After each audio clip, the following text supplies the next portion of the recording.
This morning, I want to focus on these miracles that happened in the desert because they seem peculiar to me. I found things I haven't found before.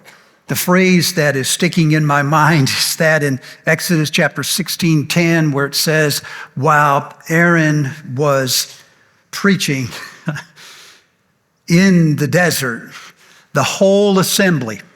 It's one of the few times that phrase is used to describe Israel. That literally means congregation. It's almost like they're having church in the desert. While Aaron is preaching in the desert, the whole congregation is gathered. And as they look toward the desert, there is the glory of Yahweh emanating from the cloud. Man checks into a economy hotel in Gary, Indiana, and it's in the middle of the winter. He's been 3 or 4 days on the road. His body is tired. His soul is weary. He gets into the room and walks across to the window to see what will be his view for the next 24 hours, and it looks out over an industrial yard full of trucks and loaders and shipping containers, and set against the backdrop of another gray Indiana winter. He thinks to himself, this is why this room was cheap. There on the table in front of that window, a little formica table, is a bouquet of fresh flowers set inside of an old jar with a note that says, look at this instead of that. And it's signed, the last occupant. Maybe that's something of what's happening here in Exodus 16. Not all of it, to be sure, but maybe part of it is the people of God, beaten down by the desert, weary in the soul, have come to a place where they are told to look at this instead of that. I want to come back to that image in a moment, but first I'm going to come down on your level here and recapture some of what we've talked about in the last few weeks. I promise this won't be long. I do this because throughout the week I get texts or emails from people saying, so what you're saying is, and sometimes that's what I'm saying, but sometimes it is not what I'm saying. Someone said after the first hour, I think what I'm hearing you say is, I went, that's on me. So can I try to clear up some of the mud that I've kicked up? That'd be all right. Stay with me. Stay with me. We're going to put on the screen everything I drew on the board last week, except the part about Sabbath, saying that our journey is like that of the Israelites in the wilderness. We are not moving from just sin to forgiveness. We are moving from bondage to freedom.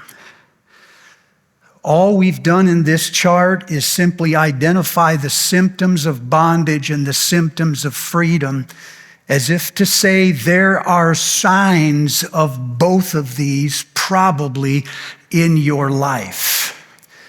The first thing I would like to clear up is that this is not due in Exodus to something that the Israelites have done. This was done to them. And as a result, they have begun to adapt the culture of their surroundings. This is all they've known for 400 years. So the problem with Israel is not that they're rebels, it's that they are broken and they are in bondage, and salvation is all about getting them out.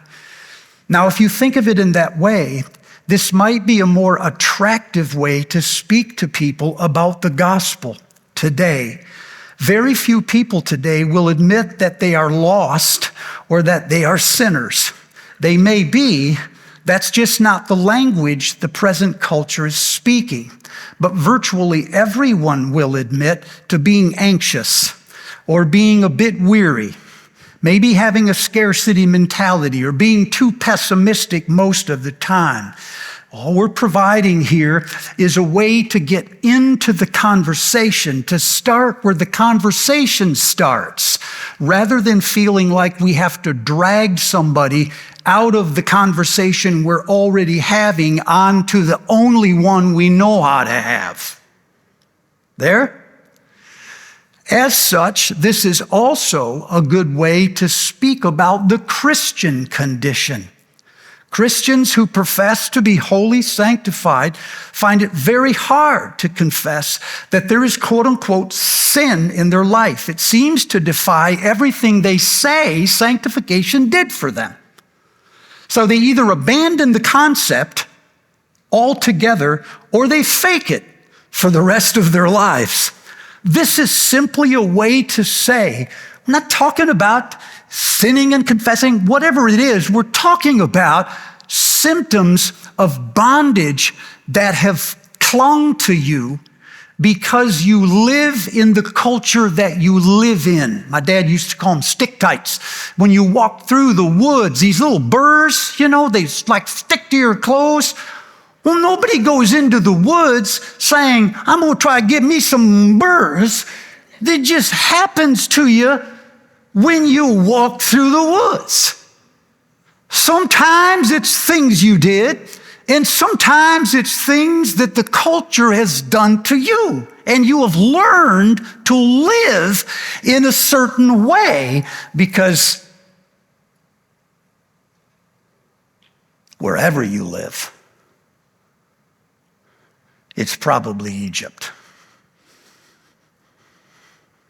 Pharaoh's probably in charge. Are you there? So I'm thinking, then I'll let it go. If there are not habits, physical, tangible practices that we can do that symbolize we are breaking way with Egypt and we are leaning hard into a new narrative of freedom. You there? So last week I said to break the narrative of anxiety, you do the last thing you could think you would do, and that is take a Sabbath. If you're running behind, if something is due and you're not ready, everything in you says work harder, but the narrative of freedom says renew your soul in the presence of God. That's a physical, tangible, weekly act that we can do. I wonder if the way to break the narrative of scarcity is with generosity. If you don't have a lot of stuff or you're afraid you'll run out, your instinct is to say, I better be careful. I better hold on to what I have and hoard it and then ration it. But maybe the practice of giving to others without expecting anything back would start to break that power of scarcity. You give your way out of scarcity. You don't save your way out. There? I wonder if the way to break the bondage of fear and paranoia and prejudice that says someone that is not like me is a threat is to just welcome strangers. And the more different they are, whether in ethnicity or even more so in our ideology, to welcome ideological strangers is even harder. But I wonder if that table where we gathered, if that was a regular practice of immersing ourselves in people not like us, We would start to break the chain of fear and paranoia. I'm not sure about this, but I wonder if the practice of Eucharist, serving of communion, where the priest holds the bread, pronounces the benediction, "Blessed art thou, O Lord God, who bringeth forth bread from the earth. There is enough." When everything in us is saying there is not enough, and we might run out. And if we run out, what then? But I just wonder if this little ritual that churches that we do every month, if that's not a way to break the narrative of despair and pessimism. There, most of all, I want you to know that I say these things not in order to stir up anxiety. I say these things because I think the anxiety is already there. All right? I'm just naming it. That's all. Now, we're going to go into the message. Are you ready? Come on, man. I know this second hour you're tired, your coffee's worn out, but I'm going to need you at the end of this message. I'm warning you now. At the end of the message, I'm going to ask you to say things to the other side of the congregation. And I'm going to have the other side say things back to you. And if you don't get a little Pentecostal on me, this is going to be hard. So I just need you to shake it off. You got a few minutes to do it while I set you up. And then I want you to read like a man or a woman on fire. You all right? Yeah, 4 of you are going to read. Come on. If you don't read it for yourself, read it for people next to you, because they'll need you to hear it. Say it. All right? Are you ready? Now let me get into the message. In the book of Exodus, there are many miracles. The miracles, best as I can tell, take place in 2 places. One is at the sea. The other is in the desert. And the miracles that take place at the sea and in the desert are different miracles. The one at the sea is loud. It's unmistakable. It's as if God is shouting, "I am the Lord." The ones in the desert seem quiet. One could almost confuse them with an act of nature. Some scientists have. The ones at the sea, you never see coming. God almost never says, "Here's what I'm going to do." He just does it. And when he does it, even the Egyptians believe in him. But in the desert, a different pattern emerges. God starts to tell us what he's going to do before he does it. And then he does it. It's like God is trying to tell us things in the desert that he couldn't tell us at the sea. In the last few weeks, I've been reading through the prophets and the Psalms. And what I've noticed is that the prophets and Psalms both refer to the Exodus, you guys, dozens of times. But what I never noticed before was that they refer to the miracles in the desert as often as they refer to the miracles at the sea. The prophets talk not just about God splitting the sea. They talk about God feeding us while we're in the desert. And if you were to create two columns, those references to the miracle of the crossing and those references to the miracles in the desert, you would find that the columns are just about equal. In other words, the Psalms and the prophets are just as prolific about the other as they are the one. And that's when the lights went on.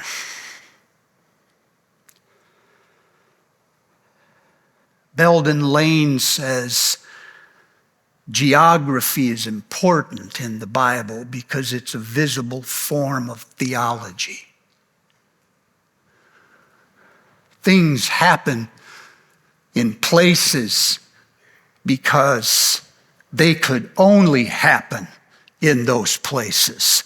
And those places give meaning to the things that God is doing. So I started to think about what it was like as a follower of God to just come out of the sea, still drying off, when he sends us into a desert where it is hot and arid and dry and lonely and relentless, unforgiving, brutal, endless.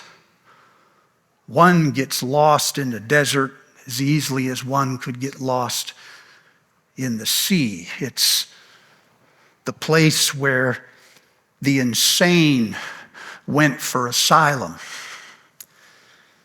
It's the place where kings that were deposed were sent into a prison. It's the place where prophets were sent to school. God raised up prophets not at the sea, but in the desert. I started to think maybe there are things that God does in the human heart that can only be done in the desert. Maybe these things are indispensable to our growth and to our stamina.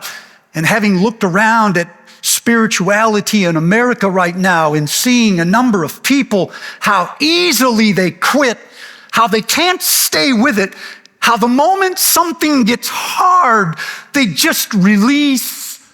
People that are looking for swift and sudden answers that solve all of their problems. I start to wonder if more of us have shaped our way of life around the sea than in the desert. Because in the desert, you learn toughness or you don't survive.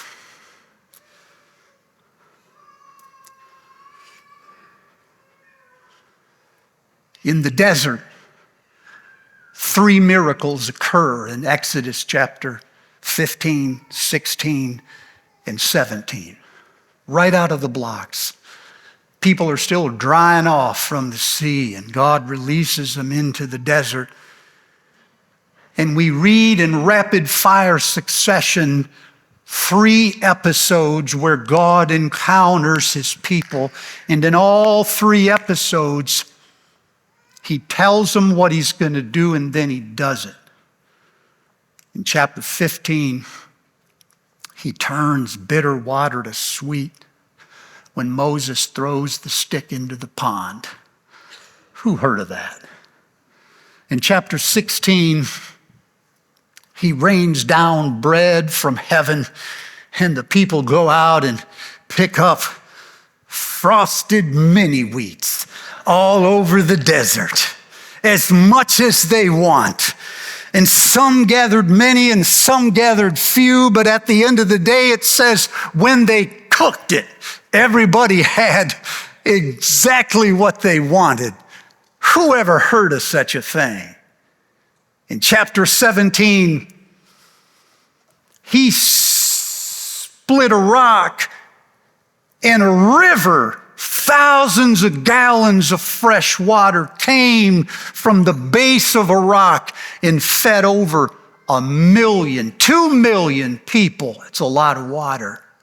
From a rock, it bled a river. Who ever heard of this? Are you with me? Then I started to notice a pattern. In all three miracles, the same thing happens in exactly the same succession. And the pattern goes like this, has 5 movements. Relax, these are not points. We won't be here till Christmas. I want to just give them to you quickly because they're going to set up the point. In movement number 1, the people of God are in a crisis. We are in a predicament. We have run out of something that we need. It is gone. It might be water or food. It's work. It's money. It's options. It's friends. It's time. It's stamina. We had it, and now it's gone. Everything that we knew about the past has changed because the landscape has changed due to forces beyond our control. Now we must learn to adapt to an entirely new environment or we are gone. Second, this causes the people of God to spiral into despair. It starts as a form of disenchantment where they realize in the desert that maybe God isn't who they thought he was. He took us through the sea, but now he seems to have abandoned us. And if he loves us, then where is he? And this sense of abandonment or disenchantment with their God and with their religion leads to grumbling, and the grumbling to complaining, and the complaining starts to affect the morale of the whole congregation. What was a few people in chapter 15 becomes the whole assembly in chapter 16. Before long, the entire church is grumbling. And they're spiraling quickly into despair, in which they see everything as the end. It does not matter what else is happening. They start making bold predictions about how this is going to end, and they usually pin those predictions on the leader. Something has gone wrong. Somebody has failed us. Somebody must pay. It's his fault. We're all going to die. And when you read this, you're thinking, wow, there's got to be 3 or 4 good explanations for what's going wrong right now. But how have you jumped so quickly to the end of your life at the first sign of trouble? And how is it always the leader's fault? I wonder in the second stage if they're really mad at God, but nobody wants to take him on. So you just find whoever God has put in charge and you let him have it. Which leads to 3. In the midst of this chaos and despair, God utters a word. He makes a promise. He makes an outrageous claim. He says something will happen that could never possibly happen. And nothing we know about science or theology aligns with what God says he's going to do. In the promise, we hear a word that is not from this world. We couldn't dream this up in 1,000 years, and yet it directly addresses the conflict that we feel. When we hear it, we can't believe it, but we can't stop hoping it's true. God says in the promise that he will do for us what we cannot do. He will give us what we don't see coming. He will provide what we can't explain. And it will happen not just once, but it will happen every single time. And when it happens, it will be exactly what we needed.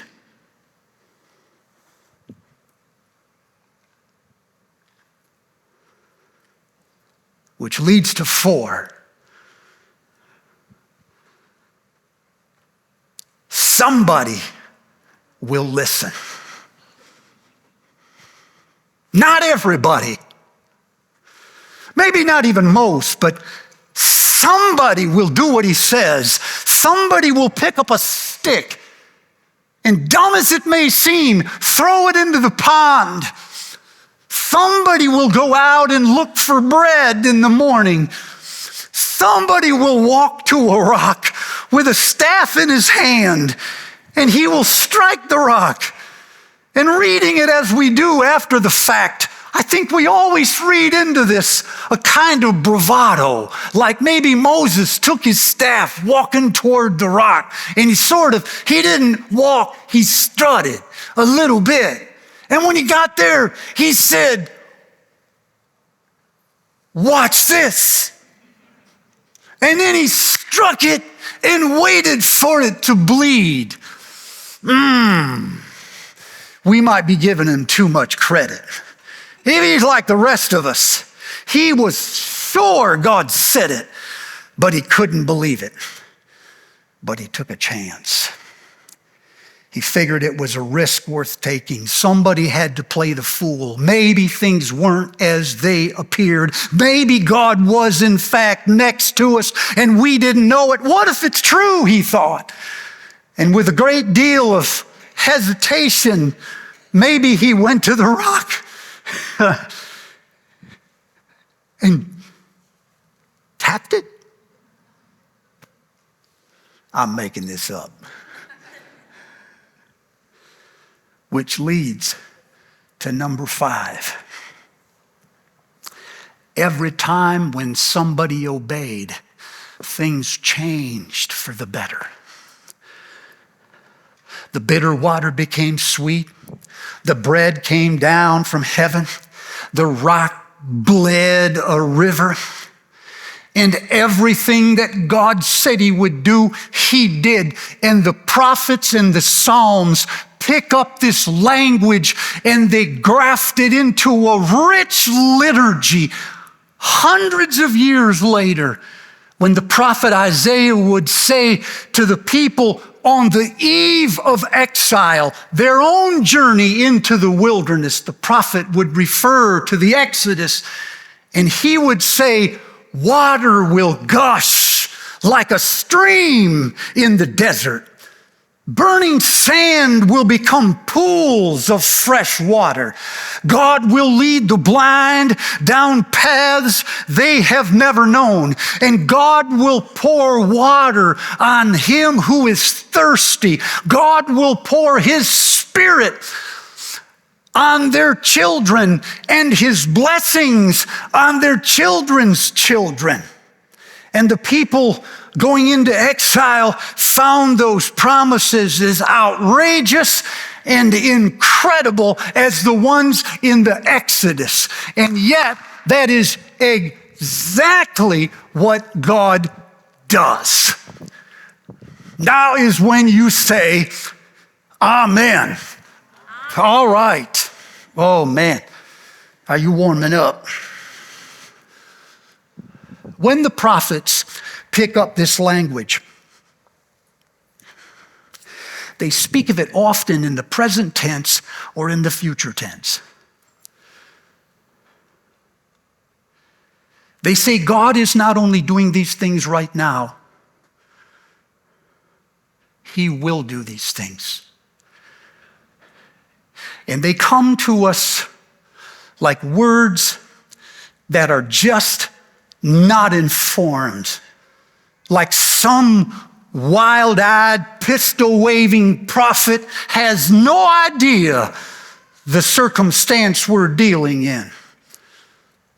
But every time the prophets speak, God will say them again.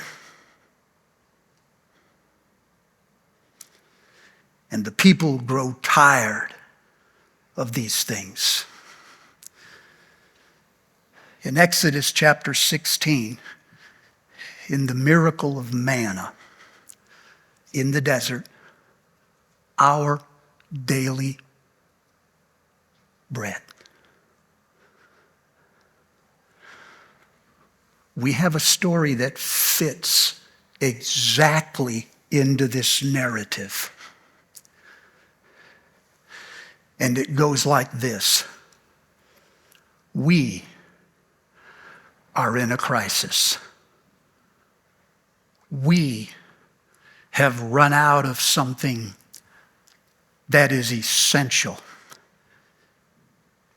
It might be bread or water, hope, work, money, stamina, years, options. The horizons are getting closer. Our bodies are tired. Our souls are weary. We begin to spiral into despair.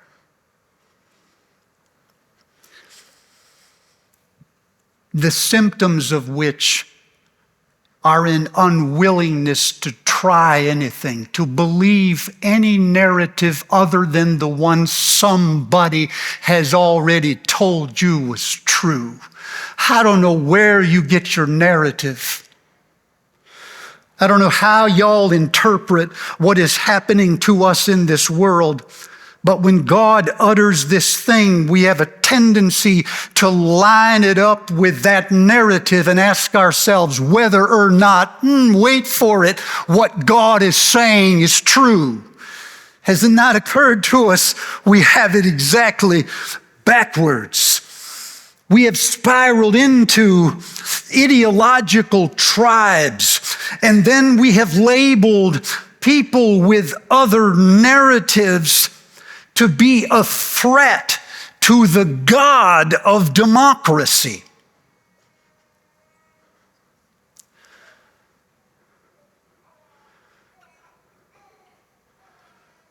Don't panic. There is nothing wrong per se with democracy, but there is everything wrong with the way believers today give it almost supernatural qualities. I hear Christians talk about democracy like it's the reason we are free. We are free because God has set us free. Period. Full stop. We have a good life if we have it, not because the system works, but because God has used the system to nourish and feed some of his people.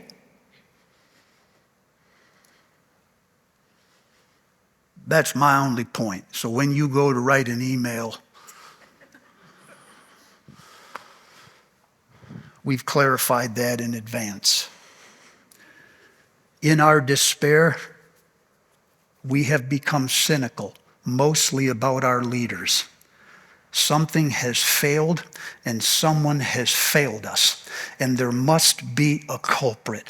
Why must there always be a culprit? Why can't it just be the desert?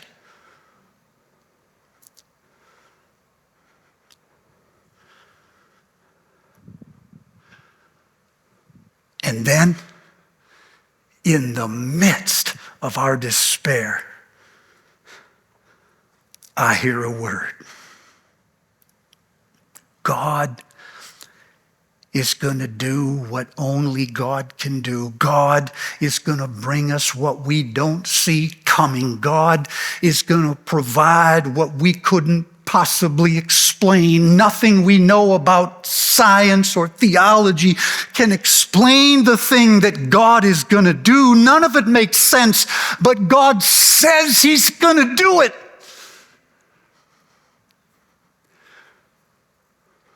I will rain down bread from heaven, and when you eat, you will see the glory of the Lord.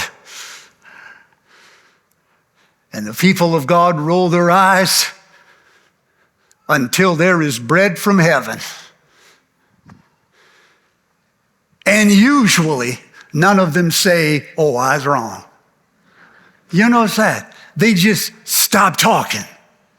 until the next crisis. But inevitably, somebody will believe it. Not everybody. Maybe not even you. But when God utters a word, somebody will believe it. Somebody will grab the stick and throw it in the pond. Somebody will start looking for the bread that was always there.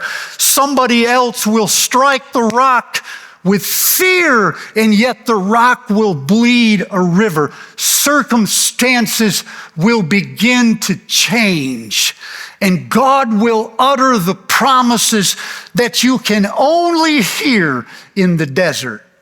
One, I'm with you. I'll sustain you. I will take you as my own. Two, I will change you, transform you, redeem you, and I will turn this desert to a garden. And three, I will send you. I will empower you. I will release you. I will make you a light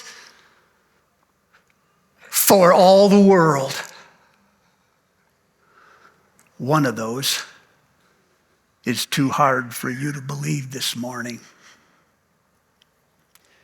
You either don't feel seen or noticed or valuable or loved by God. He's too far from you. And if someone were to stand up and say a promise from God that he is right with you, it would be as hopeful as it is outrageous to you. Others of you are wrestling with the same tired sins that you've wrestled with for decades.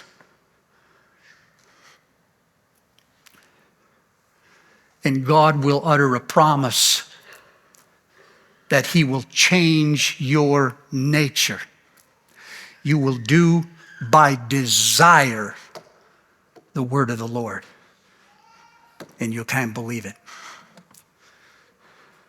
You're tired. You've sort of made peace with the desert. Others of you are so tired, you can't imagine God using your little life, you call it, for something much bigger, something national, something global perhaps. God is going to increase your platform, and you're just trying to get out a life alive. One of these is hard for you to believe. So, here we are, church, you and me, in the desert, a congregation. And while the preacher drones on about bread from heaven, the skeptics roll their eyes. The poverty, the loss, the injustice, the pain that the desert's taken out of you, it's got you. And yet, beyond the preacher, just beyond the preacher, is a cloud. I'm the only one sees it. And there in the cloud is the fire of God emanating.